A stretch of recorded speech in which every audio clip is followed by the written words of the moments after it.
पुण्यातील खानापूर पाबे घाट रस्त्यावरील रांजणे येथे एक धक्कादायक घटना घडली। विजेच्या टॉवरवर चढून तारांची चोरी करताना एक जण खाली पडला। मृत्युमुखी पडलेल्या व्यक्तीला त्याच्यासोबत असलेल्या 2 साथीदारांनी पाबे खिंडीतील दुर्गम डोंगरातच खड्डा करून पुरलं। बसवराज पुरत मॅगमनी असं मृत तरुणाचं नाव असून तो 22 वर्षांचा होता। टॉवरवर चढून लोखंडी ब्लेडने तारांची वायर कापताना बसवराज हा 150 फूट खाली कोसळून मृत्युमुखी पडला। त्यानंतर त्याचा मृतदेह त्याचे साथीदार रुपेश अरुण येनपुरे आणि सौरभ बापू रेनुसे यांनी पाबे डोंगरातच पुरला। गुरुवारी मध्यरात्री वेल्हे पोलिसांनी याबाबत माहिती समजली। त्यानंतर शुक्रवारी सायंकाळी उशिरा सिंहगड रोड पोलीस आणि वेल्हे पोलिसाचे पथक आरोपींना घेऊन घटनास्थळी दाखल झाले।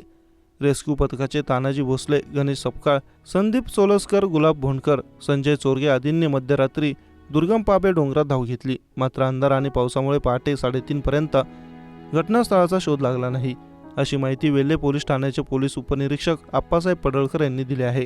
काल मध्यरात्री मृत बसवराज यांच्या 2 साथीदारांना नोटीस बजावण्यात आल्या होत्या।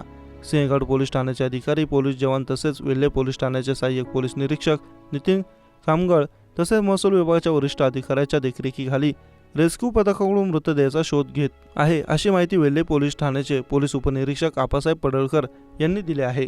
मागच्या महिन्यात 13 जुलै रोजी मयत बसवराज यांच्यासह रुपेश येनपुरे आणि सौरभ रेनुसे हे तिघेजण रांजणे येथे असलेल्या महावीज वितरण कंपनीच्या विजेच्या टॉवरवर तांब्यांच्या तारांची चोरी करण्यासाठी गेले होते।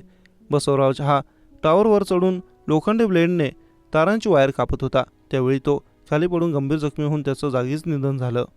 त्यानंतर त्याचे साथीदार रुपेश आणि सौरभ यांनी त्याचा मृतदेह तेथून पाबे घाटात आणला। घाटातील मंदिरासमोरच्या दुर्गम डोंगरात खड्डा खांदून त्यात बसवराज यांचा मृतदेह गाडून दोघे पसार झाले।